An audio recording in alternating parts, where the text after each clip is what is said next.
has something to do with having time to talk about it all. This is the military-industrial complex, the agro-industrial complex, the political power complex. It's a cartel of insiders. A lot of them are in groups like the Council on Foreign Relations, the Bilderberg meetings, the Trilateral Commission. It all stems from the Anglo-American Empire, the Cecil Rhodes Roundtable groups, meeting in secret, getting advanced decisions, abilities to steer markets, and political wars, political markets, decisions rather, in advance without oversight. Paul Watson, who are the globalists? Well, just look at the Bilderberg attendee list. I mean, we published it. All the names are right there. Those are the most prominent individuals, specifically the ones on the steering committee like Davignon, because they meet more than once a year. They have several meetings a year at which the progress of the agendas that they seek to implement are reviewed. Remember that when Bilderberg say, oh, we don't implement policy at any of these meetings, they're right in a sense, but it's about creating the consensus. It's like Willie Claes, the former NATO Secretary General, said. They're told to go away and implement this consensus in their respective spheres of influence. So, I mean, the list is there. I mean, we published it. We're naming them. What became apparent to me was just how weak and pathetic these people are. Because, you know, if they're so proud of this New World Order, then why were some of them hiding their faces behind newspapers, driving around in cars with black tinted windows? It's like Skelton talks about in his latest article. I mean, they hide their anonymity behind giant shower curtains and armed guards, and yet we're supposed to prove our identification everywhere we go, or we're labelled terrorists. But if you see these people driving past in their stupid little tinted window cars hiding their faces, it just brings it home how weak and pathetic they really are. And we've named them. The list is out there, so people should be under no illusions as to who the globalists are. Maybe it would be easier to think of them as arrogant weasels imposing this globalization on us. Let's go to another call. Tim in Germany, are you there? Yes, I'm here. Good to talk to you. You as well. Thanks for your guys' work in Switzerland. Really appreciate what you've done there. What Paul said earlier, I would like to comment as well. It's I think sometimes it's important to go out to these demonstrations and show face and make clear that many people oppose it, but then there's always these examples of these anti-war protests that happened in the UK, where I think close to 1 million people went to the streets and opposed UK's involvement in the Iraq invasion. And it was just, it was just not minded at all. People ignored, or the politicians or globalists ignored it completely. And obviously there is a time for protest, but many of these protests are just wiped away and ignored. And I think a big and an important thing is in the Infowar is, even for the keyboard warriors, definitely they shouldn't gripe and they shouldn't say how powerless we are and destroy hope, because if there's no hope, people will never start fighting. They will not pick up the fight, or they will give up at the slightest resistance. But I think what is an important thing coming also from the keyboard or talking to people wherever you meet them, Infowar, is we need to change the consciousness of the people. We need to make them aware. And often enough, people will go to a demonstration and it will be a hip thing maybe, or it will be a momentaneous outcry, but then they will withdraw from really a change of consciousness. So I think all of these aspects are important in the Infowar. Also the keyboard warriors, as long as it's not destroying hope, because hope is the most important thing in all of this fight. I couldn't agree more. We have to keep hope alive. Thanks for the call, Tim.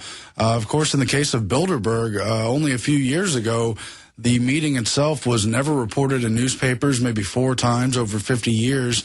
Now, in the past 5, 6, 7, 8 years, we've seen protesters beginning to show up. First, just a few. Used to just be Jim Tucker, then a few dozen. Now it's up to over 100, even in a remote part, not close to a city. So I think there's progress there. As far as the wars, they're committed to it, so they're going to double down. So that's why they don't care what the protesters say. But that doesn't mean we don't have power. We're going to get more onto that On the other side of the break, this is Infowars.com. Aaron Dykes sitting in. Alex Jones will be back Sunday live. We're back again at Infowars.com on the Alex Jones Show. I am still Aaron Dykes sitting in. With me still on the line is Paul Joseph Watson, and we're going to bring in now Alex Benesch of InfoKrieg over in Germany. He's going to talk about some of the things we saw at the meeting. But, of course, we have seen come out of the Bilderberg meetings agenda from 2011 directly a call for a wider World War III type scenario, heavier war in Libya, continuing crackdown on activists and anti-war people in the United States, while continuing to foment anti-regime change through dictator groups, supposedly, in these Middle East regions, in China, in Russia, and in related places. Let's go now to Alex Benesch. Hey, guys. Good to see you. I'm watching you on the screen as well. Good to have you here. I was writing an article linking Bilderberg and as well as the dynasties behind Bilderberg, not just to Daniel Ellsberg and the Pentagon Papers released in the past. They ran him, especially Kissinger did, and they put pressure on Nixon, made him look bad, and distorted Vietnam. And today we have the new Ellsberg, which is, of course, Julian Assange. And Assange called Bilderberg, quote, vaguely conspiratorial in a networking sense. That's from the same Belfast Telegraph interview where he trashed 9/11 Truth as being annoying and a distraction. So Julian Assange got this material, the Afghanistan logs, the Iraq logs, Cablegate. He gave them to the mainstream media, and the mainstream media used that material to demonize Pakistan, Iran. Der Spiegel magazine, who got the exclusive story right from the start with the Afghanistan logs. Der Spiegel, in their coverage, and we covered this as well at the time, they demonized General Hamid Gul from Pakistan. They said he runs Al-Qaeda and the Taliban, and he's the reason German soldiers get shot off. So this is this diabolical propaganda. And all these magazines, they had basically the same kind of coverage. They said, well, the war on terror wasn't pretty so far, could have been handled better, but essentially it was necessary, and just 100,000 dead in Iraq, completely bogus numbers, by the way. And so the war on terror wasn't so bad up until now and has to be expanded because Iran and Pakistan are the reason we're not completely winning. Yeah, and you're talking, of course, about Julian Assange and the WikiLeaks phenomenon, a new 21st century approach to probing and pushing the buttons of geostrategic tension across the map. I'm looking right here at an article from January 13, 2011, Tunisia, the first WikiLeaks revolution. This was actually an article in Foreign Policy, the magazine of record for the Council on Foreign Relations, and we've really seen the WikiLeaks be a limited hangout in many ways. You mentioned Daniel Ellsberg. There's a whole book, The Secret Team, written by, well, the name escapes me. Sorry? Yeah, Fletcher Prouty, thank you. Fletcher Prouty's book, The Secret Team, really exposes how Daniel Ellsberg was a limited hangout. He redirected blame and analysis of the CIA, which was then just claiming some of its most outrageous powers, blaming it on the military. Meanwhile, we have these Bilderberg members. Really, they are the war powers behind the scene. There's Prince Bernhard, who was once part of IG Farben, and a Nazi SS officer to boot. Alex, continue, please. And also, when we talk about the cyber terrorism and an upcoming event that might get this world war going, I remember a documentary which was never officially released. It's called Hackers Wanted.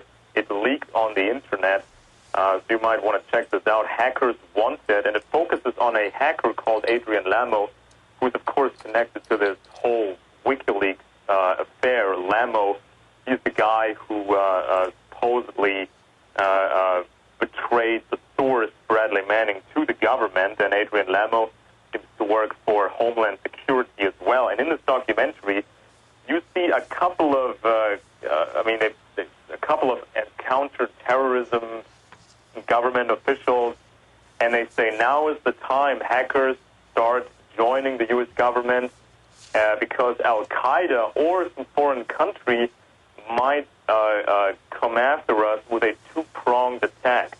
First, a cyber attack, shutting off power lines, power grids, phone systems to drive people out on the street. And in a crowded city like New York or L.A., when you have that many people on the street, then Al-Qaeda or some other nefarious country in the scenario would then spread a deadly virus, and you would have a much higher body count than you would have had with just the biological attack. So this is the hacker propaganda and also the cyber terrorist propaganda. This is very, very, very dangerous.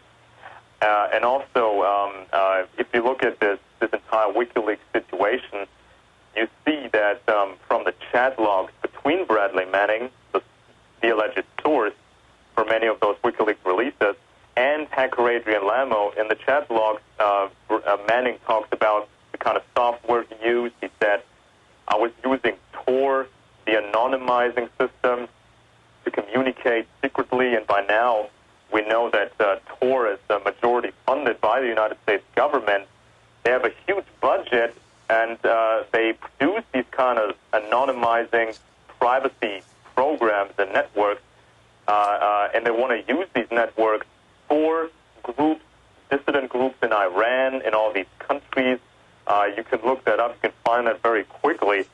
And so Cryptome, John Young from Cryptome, published some of the Tor tax returns. You can see it's government funded.